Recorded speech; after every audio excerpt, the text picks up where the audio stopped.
जीवन अनमोल है। जीवन जो है अनमोल है, उसे कैसे जिया जाए और कैसे हम इस जीवन की रफ्तार को आगे बढ़ाएं। कुछ लोग नशा कर रहे हैं, दूसरों को गाली गलौज करते हैं और रिश्वत लेते हैं, दूसरों के द्वारा कमाए गए धन पर नजर रखते हैं। भगवान कहते हैं आपके द्वारा किए गए कर्म, आपने जो कर्म कर रखे हैं वह सब आपको उसका हिसाब किताब यही देना होगा। बचा खुचा यमराज जी की डायरी में नोट है, यमदूत आपको सारा कुछ सबक सिखाएंगे। क्या आप जानते हैं आपके द्वारा किसी से 10 रुपए की रिश्वत ली गई, क्या वह रिश्वत आपने अच्छा कार्य किया? कुछ देर के लिए आपके मन में बड़ा अच्छा लगेगा कि मैंने तो भाई आज 10 रुपए की रिश्वत ली है, मेरा तो बहुत अच्छा हो गया, इसको बैंक में डाल दूंगा। क्या आप जानते हैं आपके द्वारा 10 रुपए की ली गई रिश्वत, जिस व्यक्ति से आपने रिश्वत ली है, पता नहीं उसने कैसे वह धन प्राप्त किया है, कैसे वह धन मेहनत से कमाया है और आपने उसको रिश्वत के रूप में ले लिया। उसके दिल से, उसके हृदय से जो आवाज निकलती है ना, वो भगवान की आवाज होती है। उस आवाज को आप दबा नहीं सकते। साक्षात भगवान की दुआ निकलती है। विशेष तौर पर उन लोगों को जता दे जो इस तरह का काम करते हैं, किसी गरीब आदमी का, किसी का कमाया हुआ धन, मुश्किल से कमाया हुआ धन की रिश्वत में लेते हैं, तो वह सबसे बड़ा पापी है।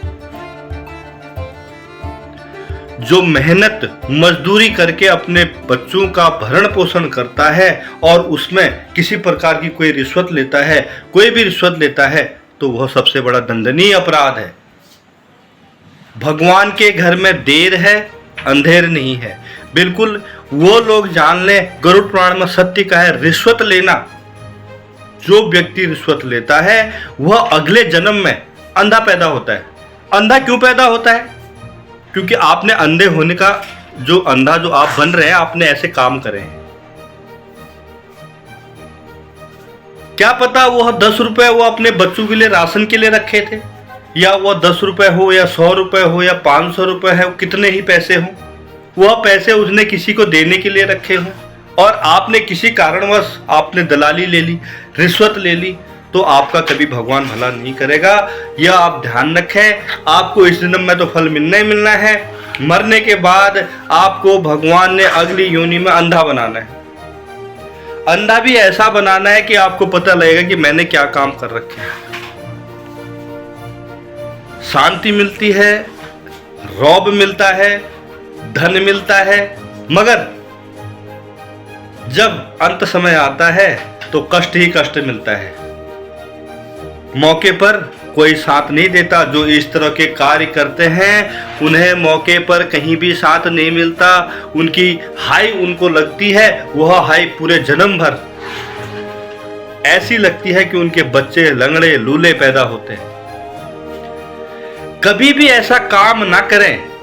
गरुड़ पुराण में सत्य लिखा हुआ है, सत्य कहा है विष्णु भगवान ने। सनातन धर्म में हमें सही बताया गया है कि जो गौ माता की पूजा करते हैं, घर में माँ बाप की तो सेवा कर नहीं पाते, गौ माता की सेवा करते हैं। उन्होंने बोला पहले माँ बाप की सेवा करिए। मगर आपको तो रिश्वत लेने से जब फुर्सत हो तब, क्योंकि गलत तरीके से कमाया गया धन आपकी गलत सिद्धि में कार्य आएगा। कभी भी आप ऐसा ना करें कि गलत प्रकार से धन कमाएं। इस तरह धन कमाना आपके लिए, आपके परिवार के लिए हानिकारक है। और इस हानिकारक से बचने के लिए आपको धन का सही तरीके से उपयोग करना है। आप धन भी कमा रहे हैं, कहीं से ला भी रहे हैं, उस धन को आपने बड़े सही तरीके से इस्तेमाल करना है। और उन लोगों को विशेष तौर पर ध्यान रखना है जो रिश्वत का पैसा कमाते हैं, खाते हैं। उनको पता है खाली हाथ आए थे और इस खाली हाथ से हमें चले जाना है। क्या लेके जाएगा? करोड़ों रुपए की संपत्ति आपने जोड़ ली, आप क्या लेके जाओगे इस संसार से? आप बताएं। आपने करोड़ों रुपए अरबों रुपए बैंक में बैलेंस कर दिया, आप अपने साथ कुछ भी नहीं ले जाओगे। जो आपने दिया यही दिया, जो आपने लिया यही लिया। तो आप किस प्रकार का घमंड कर रहे हैं? क्यों किसी को सता रहे हैं, किसी दुर्बल की हाय ले रहे हैं? कभी भी ऐसा कार्य ना करें। जब आप अच्छे कार्य करते हैं, जीवन में आपके लिए भगवान सदैव सुखी रहने का मंत्र देते हैं। आपको आशीर्वाद मिलता है। आप किसी अनाथ आश्रय चले जाएं, आप उनकी मदद करें, उनकी सेवा करें। कोई गलत कार्य कर रहा है, उसको सही रास्ते पर लाने का प्रयास करें। कोई भांग पी रहा है, धतूरा पी रहा है, अपने बच्चों को पीट रहा है, दारू पी रहा है, कुछ इस तरह के काम कर रहा है, तो आप उसे बचाने का प्रयास करें। वह प्रयास क्या है? वह आपके दिमाग में पूरा दौड़ रहा होता है, मगर उसे इस्तेमाल कर उस प्रयास को सफल बनाएं और किसी के जीवन को बचाएं। जीवन बड़ा अनमोल है। मैं दोबारा कह रहा हूं, जीवन बड़ा अनमोल है। जब अपने पे बीतती है तभी सब पता लगता है। जब अपने पर हम ठीक रहते हैं तो हमें कुछ नहीं पता लगता। जब बीतती है, जब ज्यादा परेशान होते तो भगवान को पुकारते, हे भगवान मेरी रक्षा करना, मैं बहुत परेशान हूं। मगर जब हम गलत काम करते तब याद नहीं करते। तब तो हमारे मुंह से खिली रहती है, हमारा सिर डोल डोल रहता है, खा पी के मौज उड़ा रहते हैं, मगर वही मौज हमारी एक दिन निकल जाती है। तो इसीलिए अच्छे काम करें। रिश्वत, गलत प्रकार से कमाया गया धन अपने परिवार को कभी भी ना लेके आए, क्योंकि इससे आपका और आपके परिवार का नुकसान है। तो आप भी मेरे चैनल लॉर्ड भक्त चैनल को लाइक करें, सब्सक्राइब करें, शेयर करें। वीडियो पसंद आए तो कमेंट में जय श्री राम जरूर लिखें। भक्ति सनातन धर्म के सदैव रास्ते पर चले। प्रभु श्री राम जी के बताए गए गुणों को हमें आगे बढ़ाना है। भगवान श्री कृष्ण द्वारा बताए गए गीता में मार्ग में हमें आगे बढ़ाना है। अच्छे काम करने हैं, अच्छे कार्य करने हैं, अपने बच्चों को सदैव आगे बढ़ाना है। कुछ समय इस धरती पर आए हैं, कुछ समय के बाद इस धरती से चले जाना है। किराए का मकान है, इस किराए के मकान को हम कुछ समय बाद छोड़ के चले जाते हैं और कुछ अच्छा करते हैं। बहुत बहुत धन्यवाद। आज आपका दिन शुभ हो, मंगलमय हो और ऐसे ही अच्छे कार्य करते रहें। जय श्री राम, जय श्री कृष्ण।